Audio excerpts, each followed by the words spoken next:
Hello guys, CryptoMainly here. Just going to give you a quick video update. Thank you for those of you that follow me over on TikTok. It is quite a new thing. I've only started to do TikTok videos at the beginning of the year, and that they are just really snippets from the main videos at the moment. But obviously, looking to improve on that. Once I get to 50 followers, I can actually do live TikToks as well, which is something I'm going to do, along with some more video content for the VIP group, and perhaps to some, perhaps we do some live in the VIP group so that you can actually come along and ask me questions, things in there. So something else I'm going to look at doing perhaps a little bit later in the year. So, but for now, guys, thanks for following me on TikTok, and obviously got lots of new interest in my YouTube channel things. So things are going really well there. So appreciate that. Thanks, guys.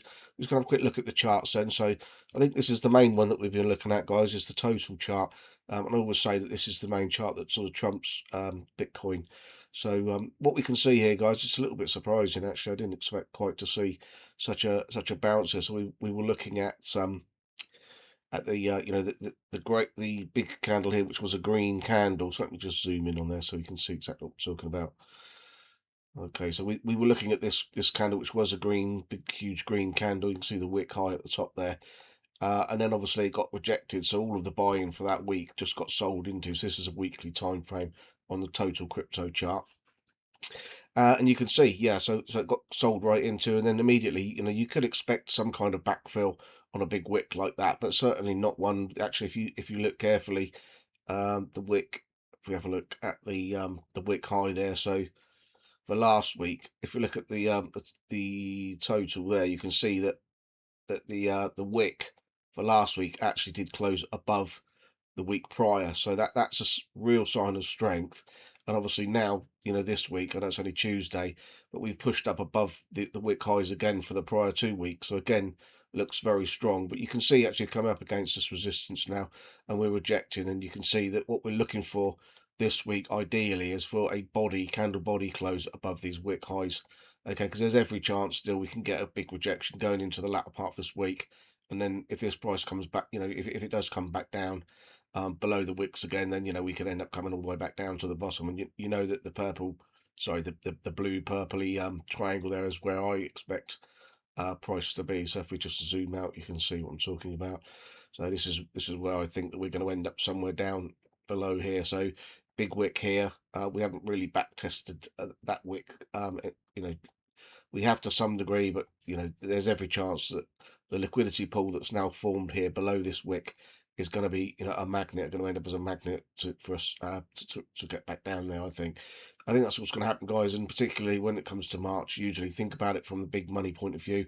The March at the end of March is obviously the end of the first quarter of the year, so it makes sense that prices are pushed up into the end of the first quarter, and companies start to take profits and things and realize their profits into the end of the month and into the end of the quarter. So there's a good chance that we get a sell off going into the end of March. So particularly in the midterm election years, you do get a sell off, and nice beginning to March and a sell off towards the end of March. So yeah, again that would make sense. If you look at the Bitcoin chart, same again, a weekly time frame on a Bitcoin chart, you can see that you've got this wick low here, so huge downside pressure, and then that wick low, which actually created a huge bounce. So there was obviously a huge amount of liquidity and interest here, which gave us the fuel to pop back up, and now we're on the underside of that, so we're actually rejecting from that wick low there. So it's in the orange color there, so 74441. Okay, and you can see that we've come up against it and we've rejected from there. So it's not so clear as the resistances on the Bitcoin chart. And if we look at the measured move from this range at the bottom, so let's suppose that we have broken out. Okay, we've got the let's suppose that this is a real breakout, and not just a liquidity grab for the end of the month. Let's suppose that it is a real genuine breakout of this level here. So we had a fake out which failed, but then you can also see that you've got so this is the CME chart we're looking at here, but you can also see that we are trying to pop our heads above and break out of the resistances here. So if this does happen and we do get that breakout, then the measured move for that is actually up to the CME gaps. You can see I've marked a CME gap there, 79,660 to 84,100. And if you can see, if I just draw a fib on here, you'll see that if we go down to the lows there, the wick low, then where are we? Let's just see where the wick low is. So the wick low is there, which is 60,005. Let's just pop that in there.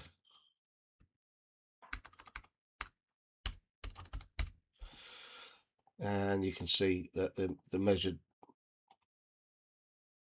so the measured move from this is, is back up to the, into the range of the CME gap. So the 1.618, 80,000, and the two, the measured move is sort of 86,000. So you can see it would make sense that we come up and actually, we do actually tag that CME, close the gap, and perhaps that's where you get the rejection from. But it's, time will tell, guys. As they say, we can't really tell just yet what's happening, but you can see from this chart that red line there is the EMA, 50 EMA. Okay, 1 day 50 EMA on this chart. And you can see that price is actually rejecting from there now. It's a little bit clearer to see on just a normal Bitcoin chart, but if we go to the daily here, and you can see that,